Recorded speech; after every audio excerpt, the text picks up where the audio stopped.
Vamos a empezar, ojalá pueda llegar más gente. Tenemos hoy el gusto de tener con nosotros a la profesora Christina Sormani, que viene de la CUNY en Nueva York y Lehman College, y es una líder en el área de geometría diferencial y tiene muchos trabajos fundamentales acerca de este tema de convergencia de variedades riemannianas, y es un tema muy activo del que también tendremos una mini conferencia el viernes que entra con otros 3 ponentes, y esta es como una introducción más panorámica y esperamos que pues, les guste. Gracias por venir. Thank you very much. Gracias por la invitación. Mi español es muy mal, so I'll speak in English for the talk. Okay, so I will also speak about metric spaces as well as Riemannian manifolds. So there's 3 notions.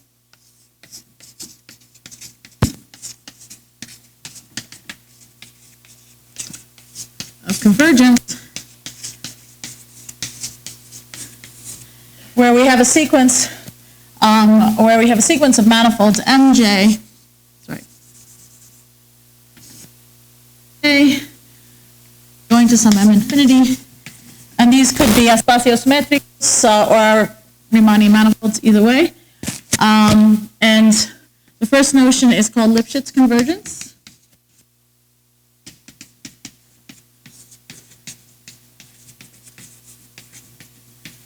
Which is a pretty old version. Then there is Gromov-Hausdorff convergence.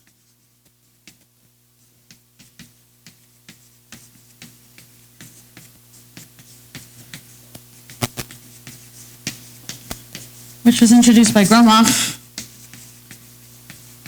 This, some people would say it's Gromov, although they don't actually credit themselves. And then there is intrinsic flat convergence.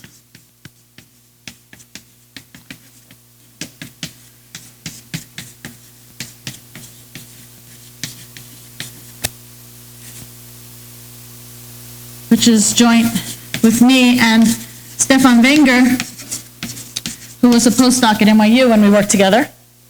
And so I'm going to tell you about 3 notions of convergence and various compactness theorems, and I'll try to draw lots of pictures so you get a good feel for all 3 of them.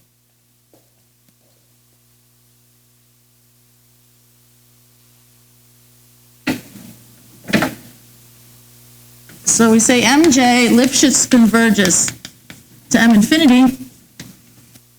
The MJ and M infinity can just be metric spaces.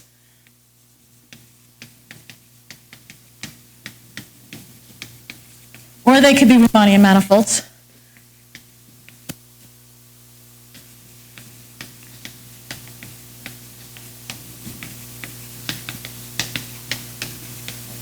So it's espacios métricos o variedades Riemannians.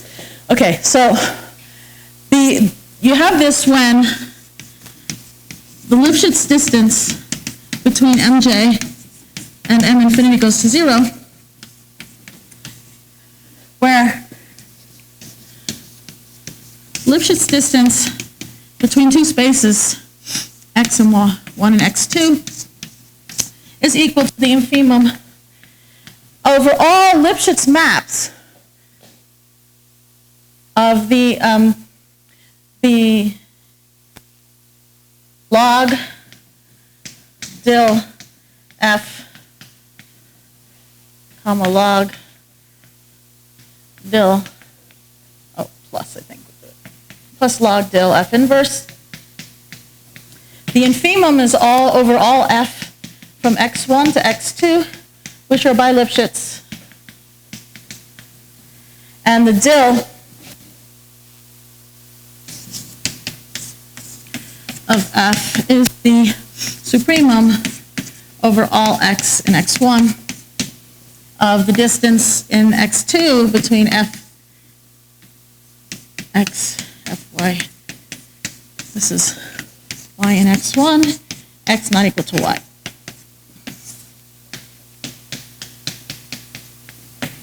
Okay, so this notion requires that we actually have bi-Lipschitz maps that run between the 2 spaces. So in particular, the spaces have to have the same shape. So this convergence works if, for example, you're looking at, let me just,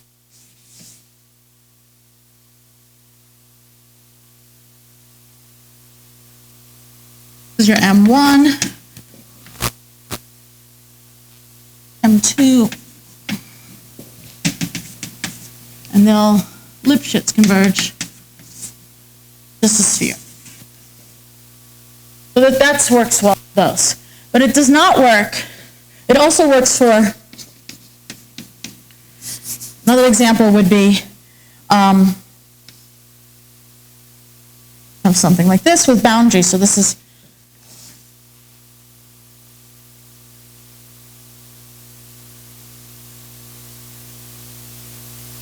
okay, so the whole sequence, they're all by Lipschitz maps between each one in the sequence, and the distances are getting closer and closer. There's very little change in distance. If you could have M1 with boundary, here boundary M1 is this outside edge. You only have Lipschitz convergence if they start becoming nicer.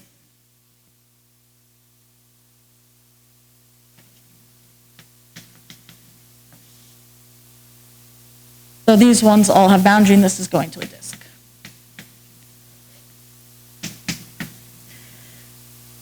Everything is almost the same shape with this notion of convergence. It does not work. If no lip convergence, if you have, say, a sequence of tori, this is T2, equal to S1 plus S1, and you make them thinner and thinner. So let's make this 1 over J, 1. So get a sequence of tori. This has no lip limit.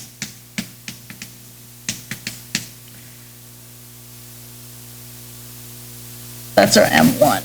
This side identifies this. Okay? But we would kind of like to say that has a limit. And another example with no Lipschitz convergence is if we had our bump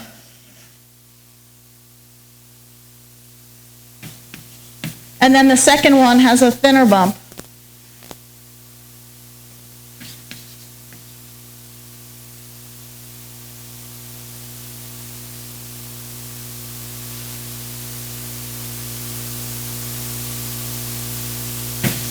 And this has no lip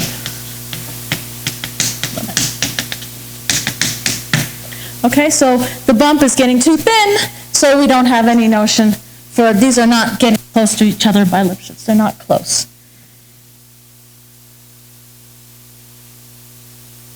All right, so we want another notion.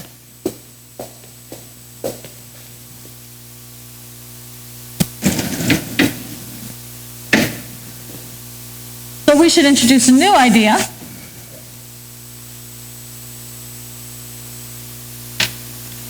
Gromov-Hausdorff.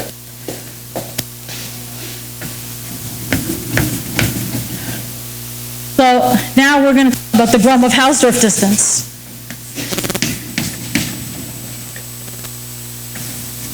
GH is Gromov-Hausdorff.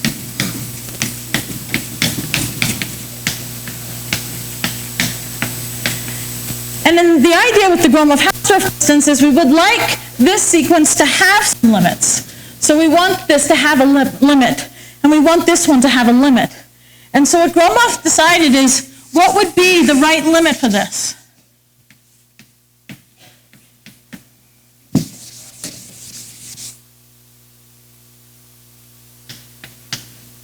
So he looks at it and he says, he feels that if these tori are getting thinner and thinner, there should be a limit that lost a dimension. He wants the limit to be S1. And he would like the limit of this guy to be a sphere with a line segment attached. So the limits are metric spaces.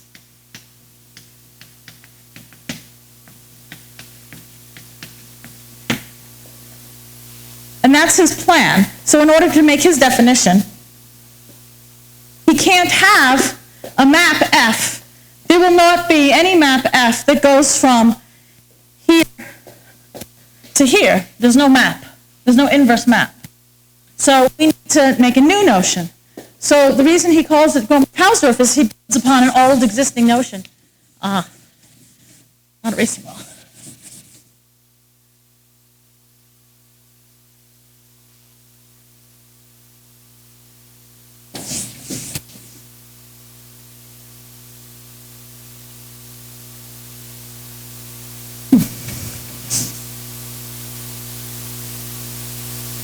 Can you see the red?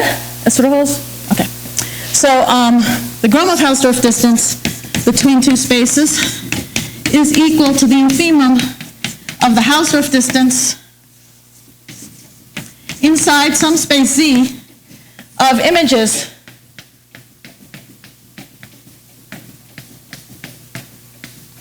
and the infimum is taken over all compact metric spaces Z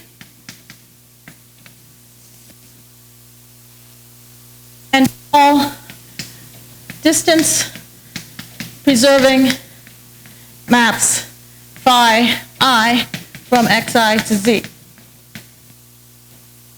And this is the Hausdorff distance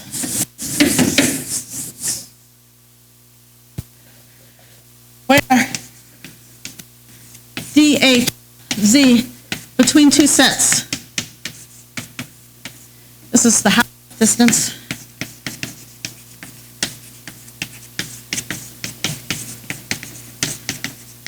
In Z. The Hausdorff distance in Z is an older notion, and it says that this is the infimum over all radii such that A1 is in the tubular neighborhood radius R around A2, and A2 is in the tubular neighborhood radius R around A1.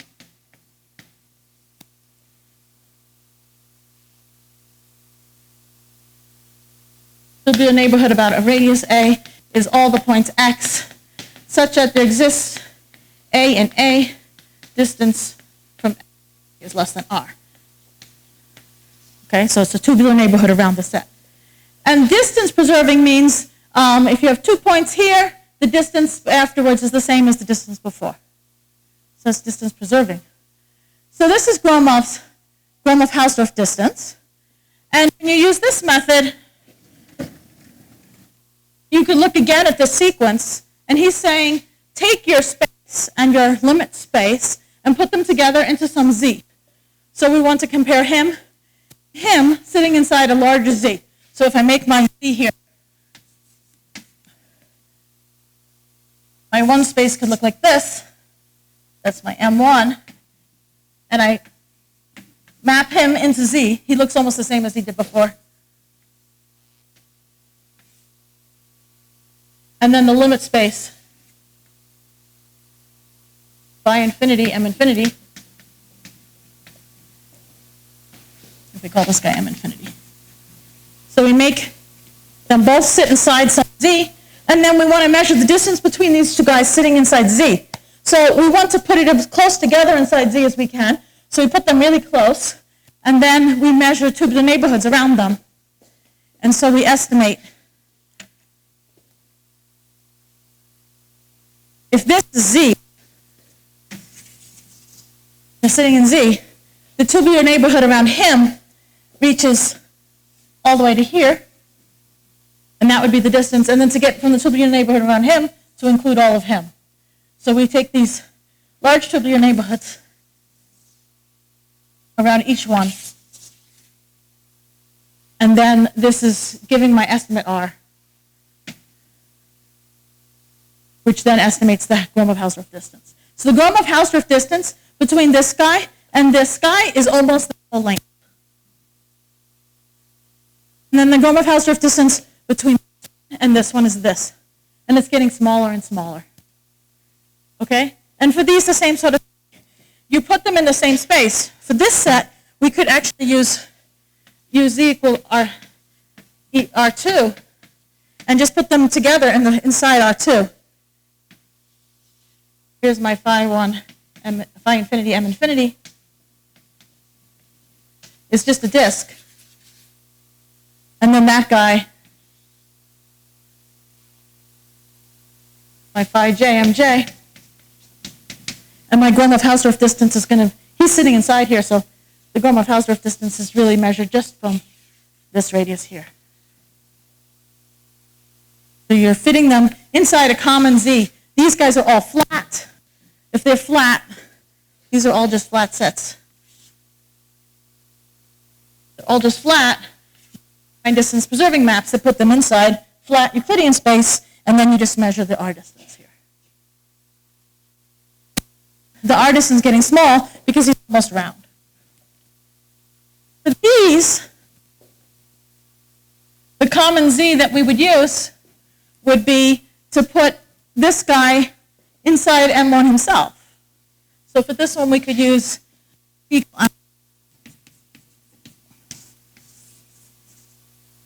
phi 1 M1 is just himself. Okay? So that's my z.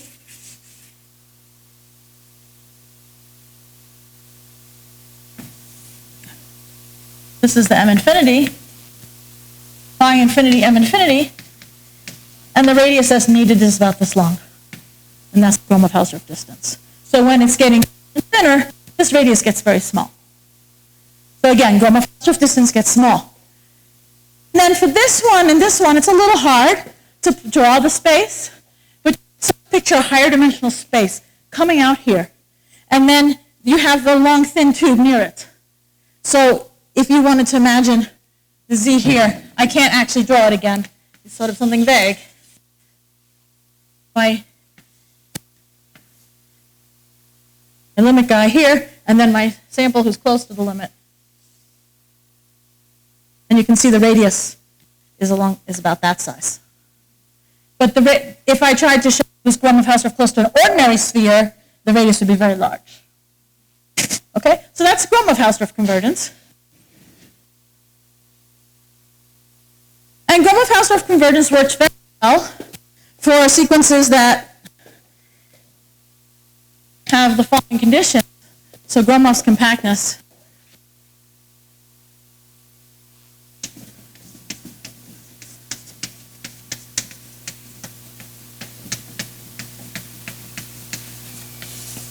if your MJs have a uniform upper bound on diameter and the number of disjoint balls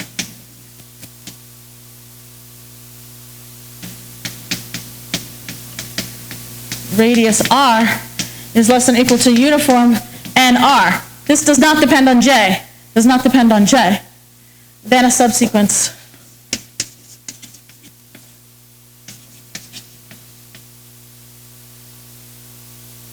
mjk has a Gromov-Hausdorff limit m infinity, and this is a metric space.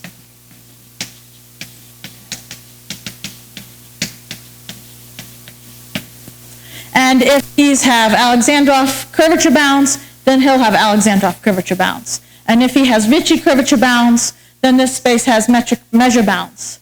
So for the last part, to say the nice properties of M infinity, you can involves more authors.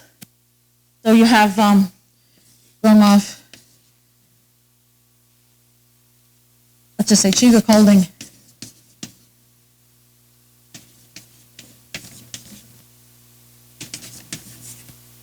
so the M infinity is something called if you also have Ricci for the whole sequence J greater than or equal to some negative H naught and volume greater than V1. V naught greater than 0. So we say if it's this is called non-collapsing, and if the Ricci curvature is greater than or equal to negative H, then your M infinity is rectifiable with the same dimension. So you don't lose dimension. So that's an important work of Chiguk and Holding, that they said, okay, let's look at these limit spaces. And they all boundary M infinity is empty. Okay, so without boundary, you won't end up with situations like collapsing. So this picture's up there. That one has collapsing for the whole thing. It collapsed to a circle, and the second one, part of it collapsed. Those things don't happen if you have the Ricci bound.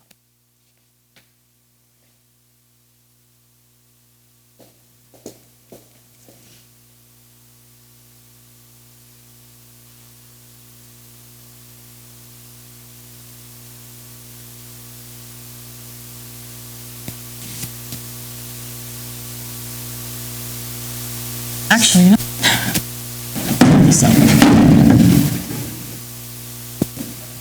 so now what if boundary MJ is not empty?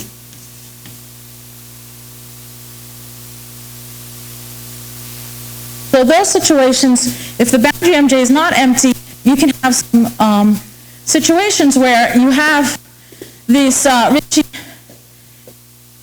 Ricci J greater to, say, 0, something flat even. Let's just make it completely flat. And the volume is bounded below, but you can have some troubles. So put that Gromov showed.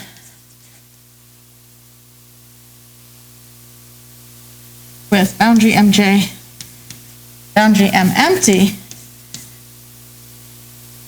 that Ricci greater than or equal to 0 implies for all the sequence, the number of disjoint balls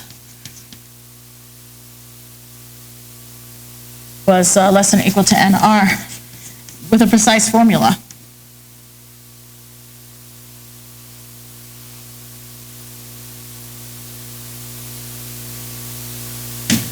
So Gromov showed that when the boundary M is empty, you have this with N diameter, sorry. But if it has boundary, this is false with boundary. False if MJ have boundary MJ not equal to 0. And so there's two pictures I can draw for that situation, and I think I'll draw them here. Let's just take some flat manifolds.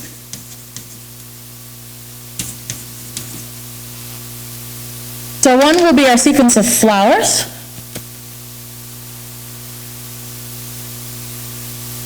These are described in detail in joint work with Perales.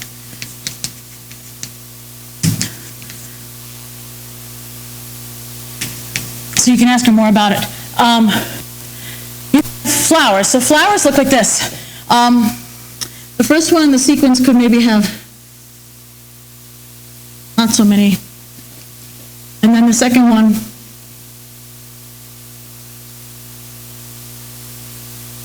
look like that. Then the third.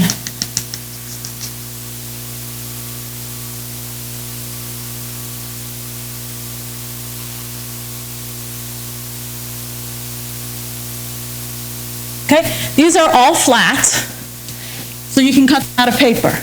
And you have this sequence here, flat space with, so Ricci is greater than or equal to 0, they're actually flat, so it's 0 curvature. And then because of these extra bumps,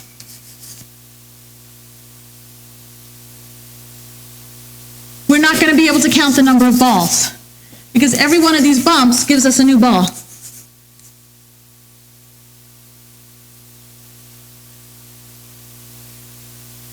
We have increasingly many balls. The distance from a point over here, I take this point and I want to travel, I have to go down to here and then back up to get to a point. So this ball around this point is of this radius 1, say, is disjoint from this. We're in the side of the manifold and we're not going outside from the boundary. So we have the sequence of flat manifolds, and this has no GH limit.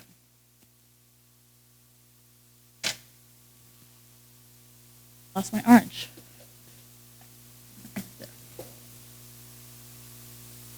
OGH limit. And the other sequence of examples is, but notice that they have a uniform upper bound and diameter, right? Diameter, say, is less than or equal to 5 for all of them. And if that's 1, right? 1, 2, 3, 4, well, 10. And Ricci is actually equal to 0 for the whole sequence. So these guys have the conditions, but because of the boundary having so much curvature, they have no Gromov-Hausdorff limit. And then the other such example we have, we call them foils. And what they are is, the first one is an annulus inside Euclidean space, inner radius 1, oh sorry, this is a 1 and this is a 3, say. Okay? And we're looking at this as our space.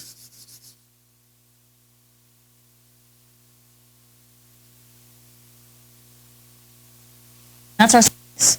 And then the second one is a double cover of, now I make the inner radius 1/2. And the outer radius is still 3.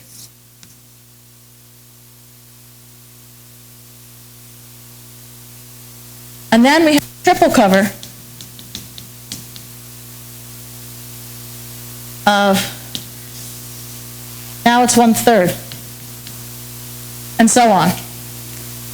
Okay, so double cover means you go up and you have 2 copies of it, and they spiral around and back, and this one has 3 copies, and then attach. Okay, so this, what they sort of look like is that this looks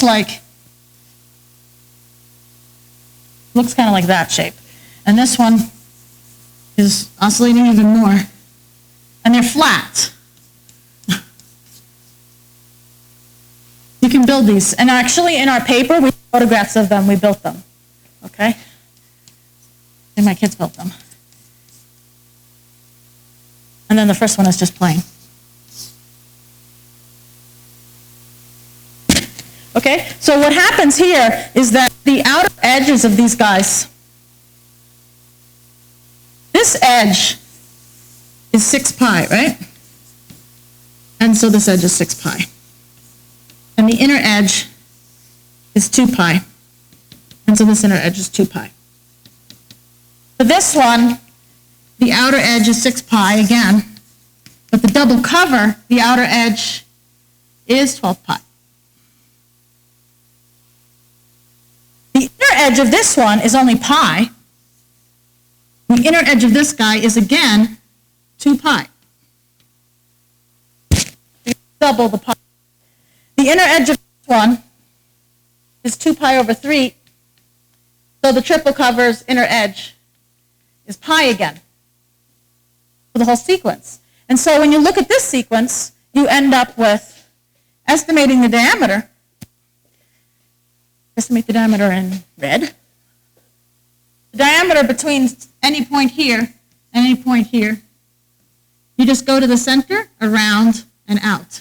So for all of this whole sequence, the diameter of all these foils is less than or equal to, well, that's at most 3 plus 3 plus, sorry, did I say pi? I should have said 2 pi here. 2 pi. Plus 2 pi. So that's less than or equal to a uniform bound. And again, they are flat. So the Ricci J equals 0. And these have no limit. No GH limit.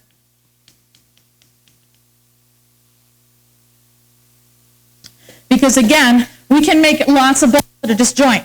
So you can draw a ball here. And he lifts to 1 copy. But if I draw the same size ball here, he has 2 copies. And I lift the ball here, I'm going to have 3 copies. 1, 2, 3. So the number of balls is going up. We don't have that uniform bound in the number of balls. So there's no Gromov-Hausdorff limit.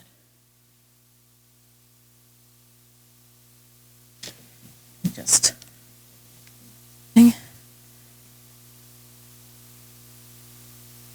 So there's a nice theorem anyway, luckily.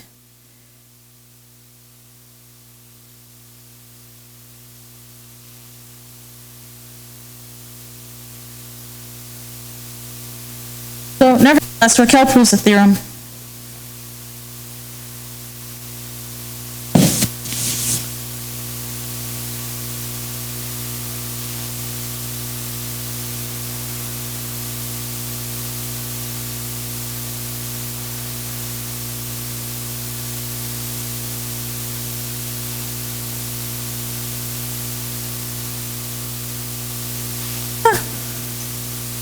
There we go.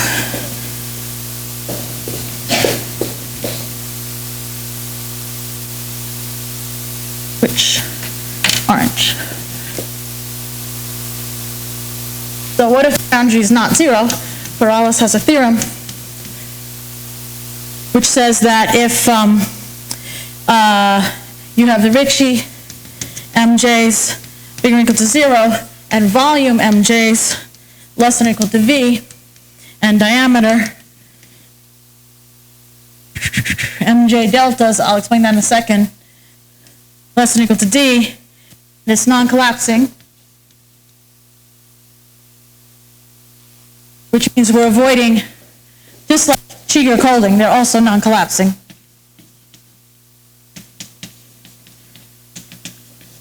This is the volume bounded below thing. Okay, and the non-collapsing and activity radius of the boundary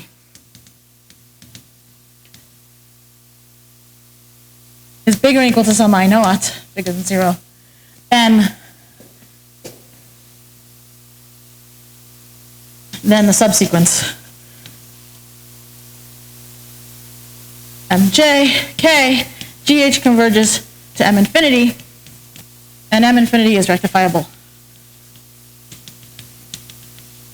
in the same dimension. So that's the situation.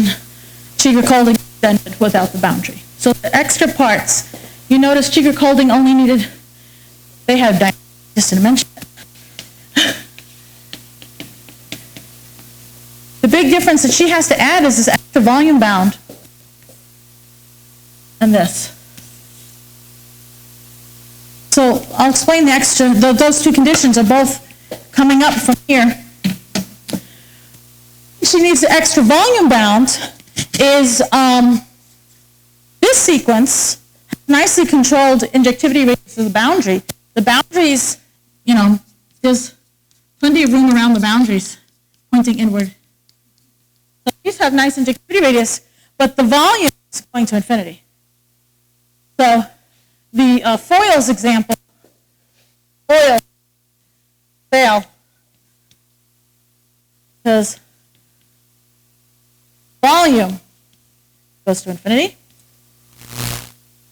These volume, this one's volume is close to the volume.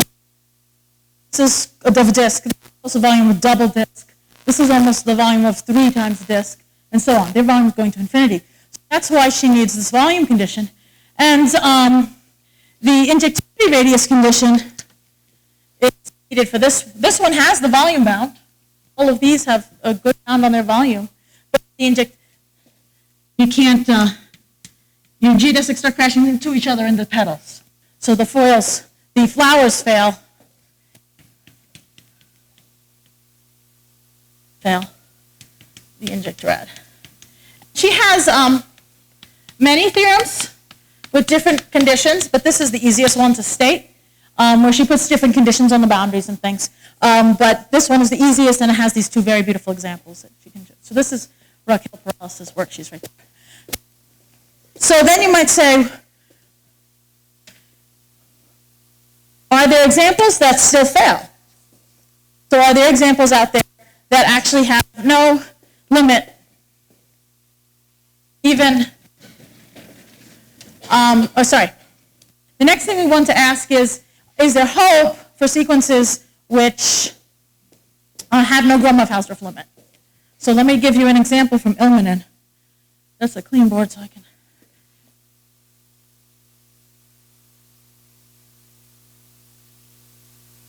So you might say that the Lipschitz convergence was designed for sectional curvature, and the Gromov-Hausdorff was designed for Ricci curvature.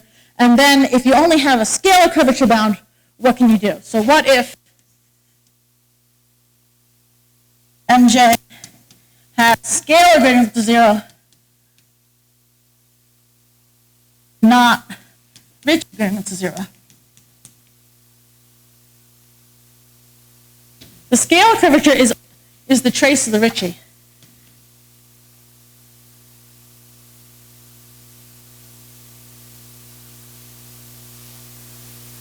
Okay, it's a trace. So saying scalar greater than equal to 0 is much weaker than Ricci greater than equal to 0. So what if you have only that? And so Ilmanen had an example that he was very upset about. So these are three-dimensional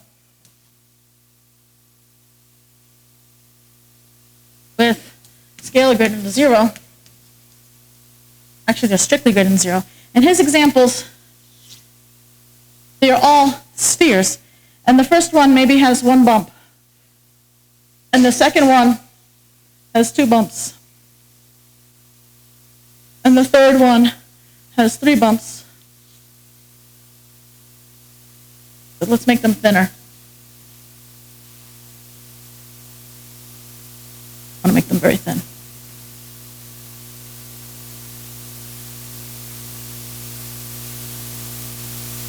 This sequence has scale greater than 0 and the also going to be bounded above.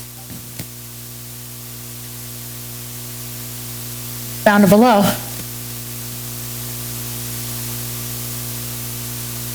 And their diameters are all bounded.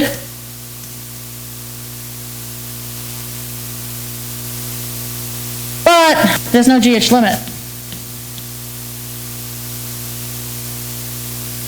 So these can have scalar greater than equal to 0 because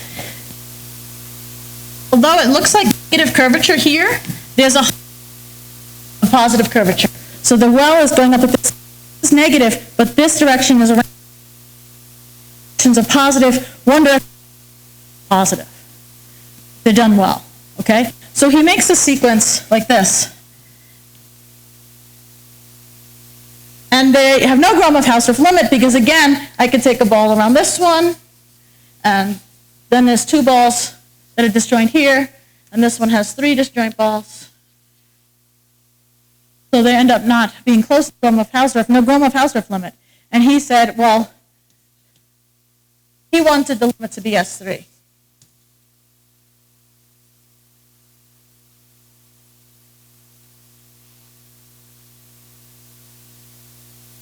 Standard metric. But we can't use Gromov-Hausdorff, we can't use Lipschitz. There's no Lipschitz limit.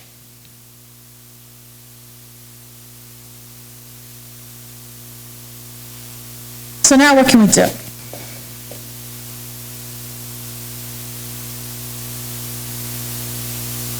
So that's when we come to intrinsic flat.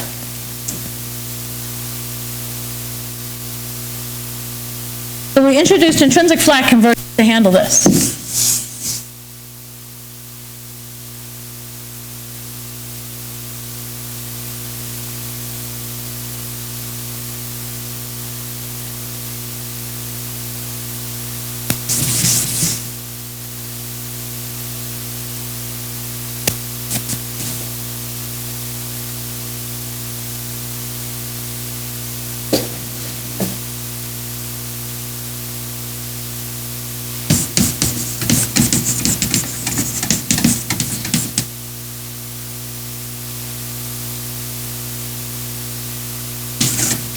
So this is joint work with Stefan Wenger from about 10 years ago. And so we say MJ, M, these have to be oriented Riemannian manifolds. Converge to M infinity M. In the intrinsic flat sense, which is a big fancy F. If intrinsic flat distance, between M1 and M2 goes to 0, and the intrinsic flat distance between two spaces, sorry, mj, m infinity. This is the intrinsic flat distance between mj and m infinity. It's going to be very different from the Gromov-Hausdorff distance. So here, the Gromov-Hausdorff distance said take infimum distances. So we're going to also take an infimum. So we'll take an infimum of flat distances. Sorry, z up, f down, between images.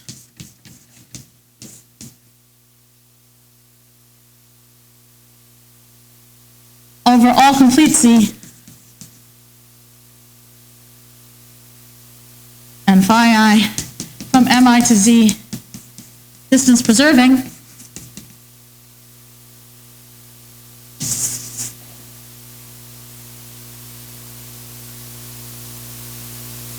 But we didn't use Hausdorff distance, this flat distance.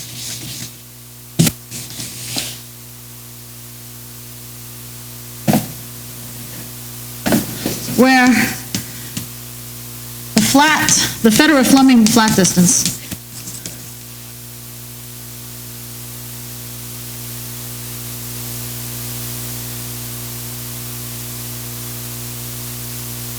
is a distance between things inside Z, the flat distance in Z between two things. They're always submanifolds.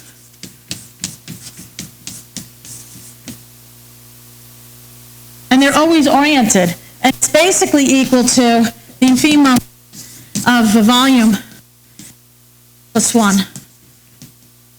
plus the volume AM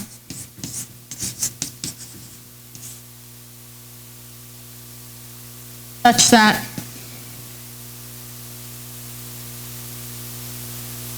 boundary B plus A is phi 1 M1 minus phi 2 M2. So this is saying, I'll just draw in a second. Got too close to the edge. Here's your M1. Here's your M2. And what A does, A makes it into a closed cycle. It has two parts in this picture.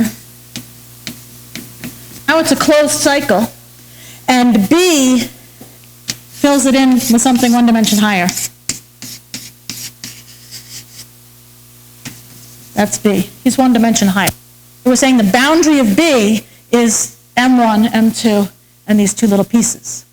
So this distance here is very different from the Gromov-Hausdorff distance, because now instead of measuring a radius between the two spaces, we're measuring volumes between them. So when you measure volumes between spaces, things end up coming out very differently. I'm going to hope I can bring down that one. Yes.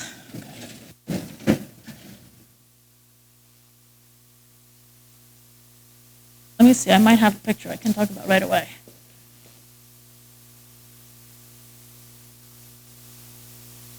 Yeah, so for this sequence, which I should have erased,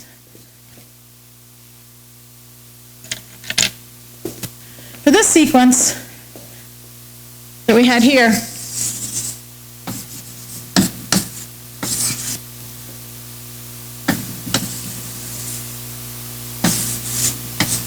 and we talked about putting them into a common Z, but now when we put them in a common Z, we would measure the volume of the region in between them. Not a radius, but a volume. Or for this one, if we want to estimate the intrinsic flat distance, we put them into this common Z, and we're estimating not this radius, but the volume of the region in between. I should use a different color.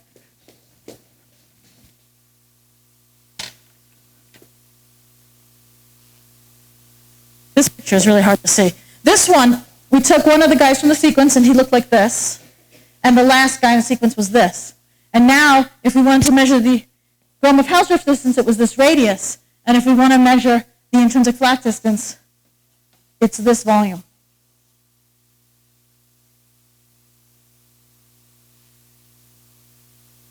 Okay? So both of these, as you can see, the volume will get small as it gets closer. But then, for a picture like this one,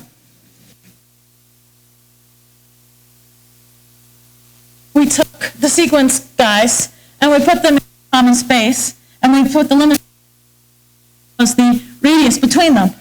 But this one has no sense of volume between them because the limit space is not the same dimension. So actually, if you look at it, you notice in this case that the volume of the MJs is going to 0. So we said that the flat limit is the 0 space. It disappears because the volume itself is going to 0. The volume between it and a single point is going to 0. So the volume between it and an empty set is 0. So we say that flat goes to 0 space. But what happens with this sequence is that the flat limit, well, I have to measure the volume between this guy and what I want my flat limit to be. My flat limit is just the sphere because this volume is small.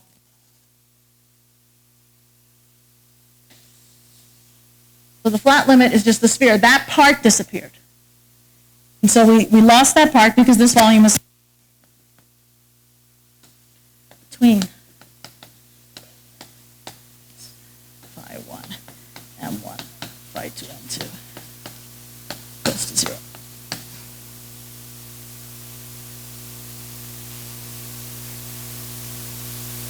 So part of it disappeared. And this one, the whole thing disappeared. And now for the Illmanen one, this is actually the flat limit. Because the volumes inside these tubes is going to 0. Once there's a uniform upper bound on the volume, the ordinary volume, but remember B is one dimension higher. So the filling volume. So the filling volume between this sphere and all of these is going to 0. And so this actually has an intrinsic flat limit that's a sphere, but it has no Gromov-Hausdorff limit at all.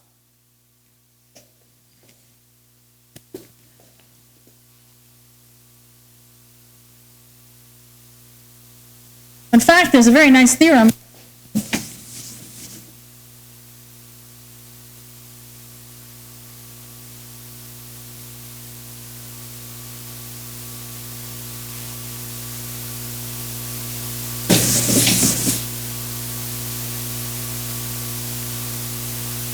so also in the joint work with Wenger.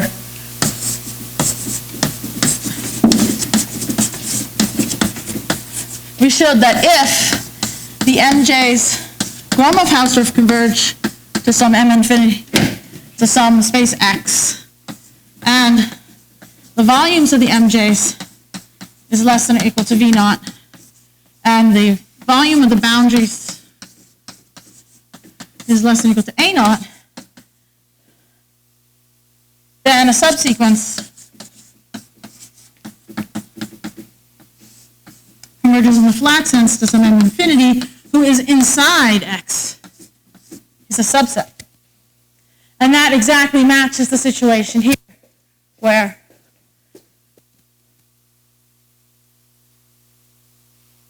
the flat limit is a subset of the Gromov-Hausdorff limit. Flat limit is a subset of this Gromov-Hausdorff limit. We also show that the limit spaces, even without this,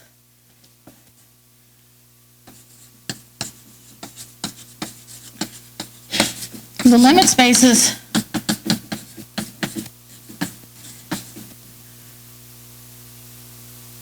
of any MJ that flat converge to some m infinity are always rectifiable. Or they're the 0, or the 0 space. Rectifiable means it's by Lipschitz charts that cover it, not just, they're by Lipschitz maps that cover almost everything. Okay? So there we have that the limit spaces of anything that's a flat limit, they always end up rectifiable. They have a notion of orientation or a 0 space effect that we call them integral cone spaces.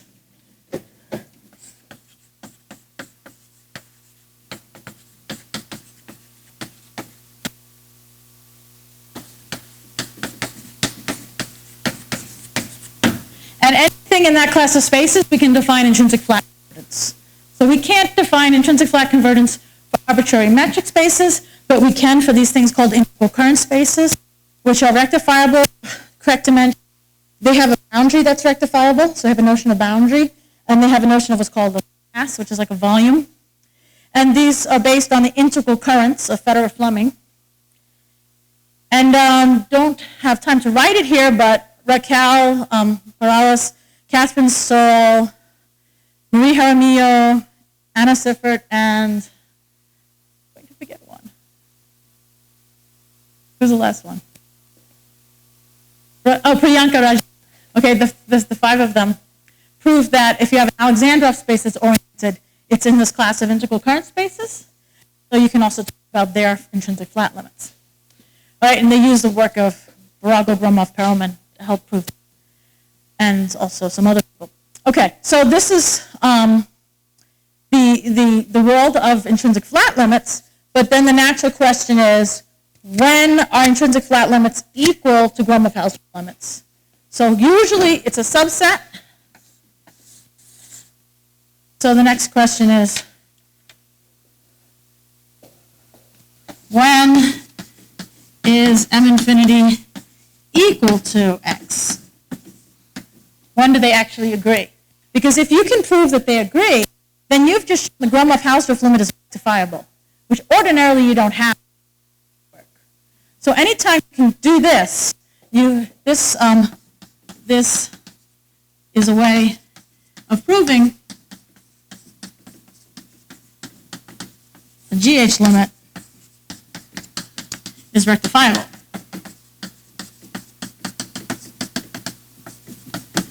In fact, it's the method used by Raquel with the boundary case. Okay, so when she did the boundary case with the Ricci bounds, she proved the intrinsic flat limits agreed with the Gromov-Hausdorff limits. I think I still have her board here.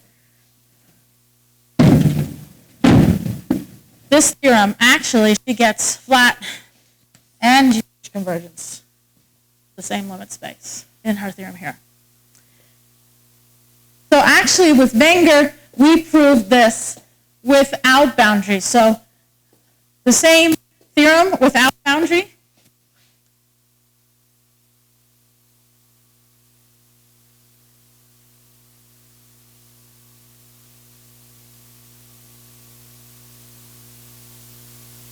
Is in a different paper I wrote with Wenger, not the same paper there.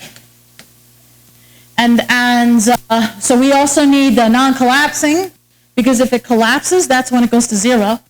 We don't have the volume, because Ricci and diameter upper bound implies the volume upper bound.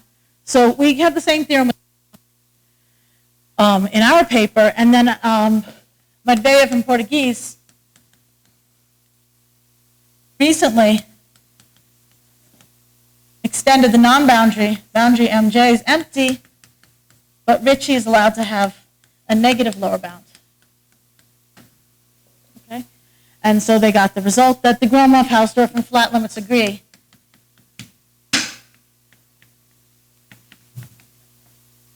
In that setting as well.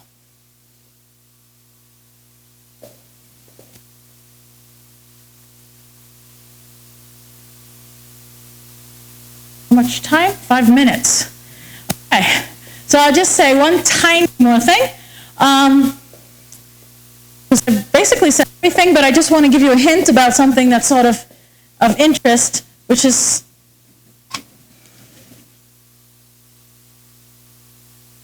or maybe I'll just say it out loud.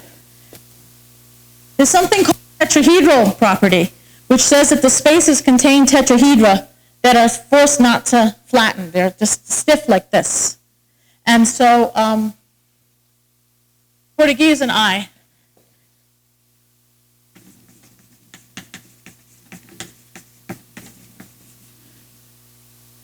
the tetrahedra look kind of like this.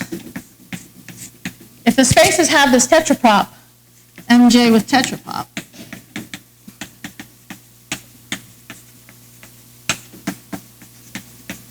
the subsequence flat equal GH convergence. And it's kind of a neat thing because it's a description that doesn't use any of the old notions of curvature. It's just about collections of points having certain distance relationships, which is kind of like Alexandrov geometry, but Alexandrov geometry only uses triangles, and this is using a higher dimension. And it's important that it doesn't collapse, because collapsing would be the zero case. So this is preventing collapse, this tetrahedral property. And then Raquel Perales and Jesus Núñez Perales, Núñez and Brown, right? I know, you should go first. Okay, I'll just put an and. They noticed that this tetrahedral property was too stiff and it doesn't fit into a long skinny cone.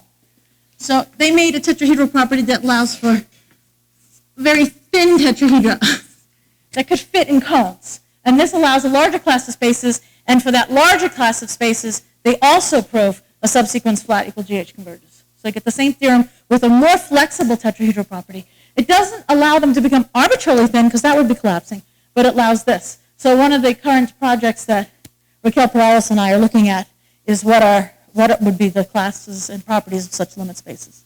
Thank you very much.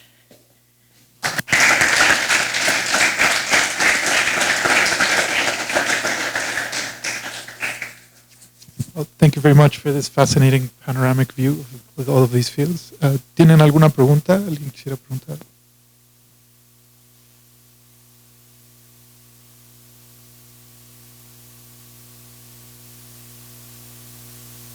Riemannian properties.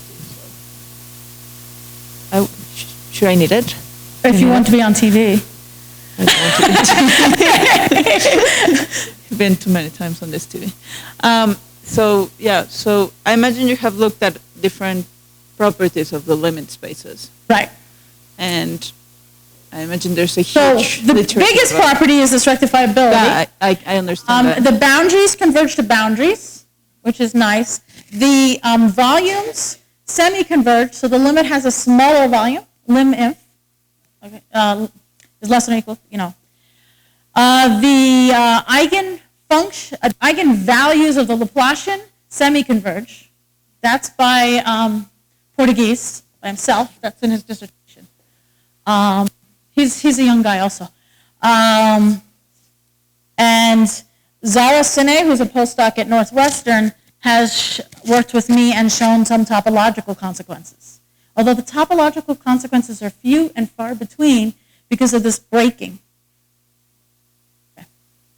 But like for Lipschitz convergence that you get at the end, a manifold?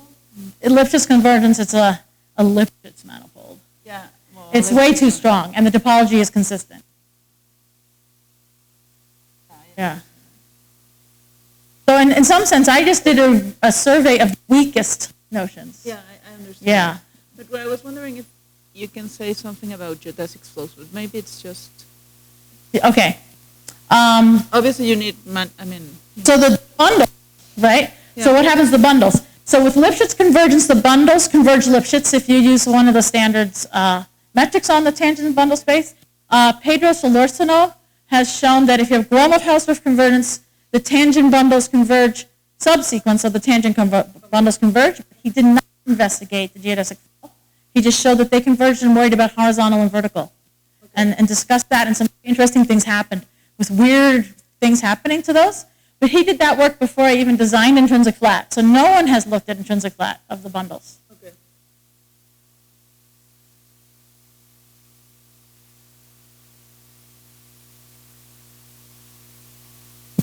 So my question is, how is this tetrahedral notion related to Gromov's simplicial volume that was also designed to prevent collapse? Yeah.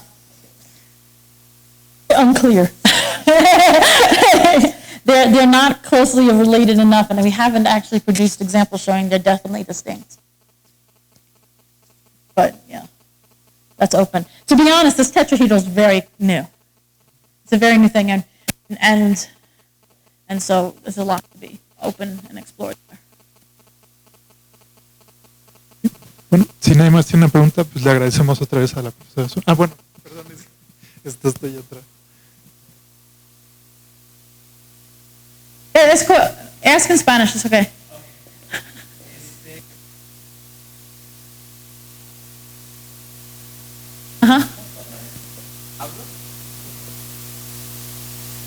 observo, por ejemplo, yo que no hay, o sea, no hay una manera, o ¿cómo se llama? Un diffeomorfismo entre el toro y el, ¿cómo se llama? Y la línea Sí, no hay una recta.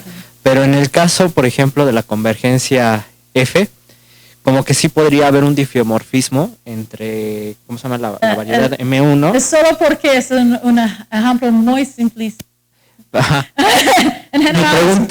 Mi pregunta va es, ¿existe alguna condición en las variedades en donde podamos decir, bueno, si converge con esta métrica, entonces existe un diffeomorfismo o no se sabe nada? Solo the Lipschitz convergence implies Gromov-Hausdorff equals flat. So if you have a Lipschitz limit, the Gromov-Hausdorff and flat limits agree, and they're the Lipschitz limit because it's like the strongest one. And I could make so many examples that are horrible for flat.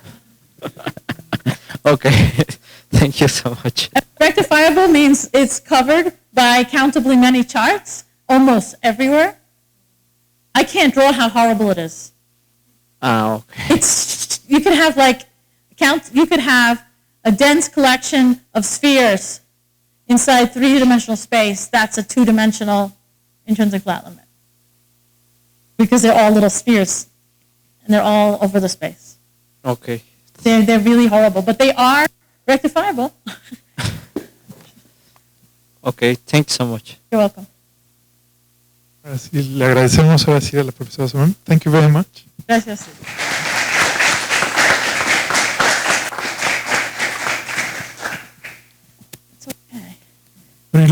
Los esperamos el viernes 10. Va a haber una serie de 3 charlas sobre esta misma línea de temas, pero sobre espacios métricos de medida. Pueden ver anunciados, se llama Special Geometry Day, dice el cartel.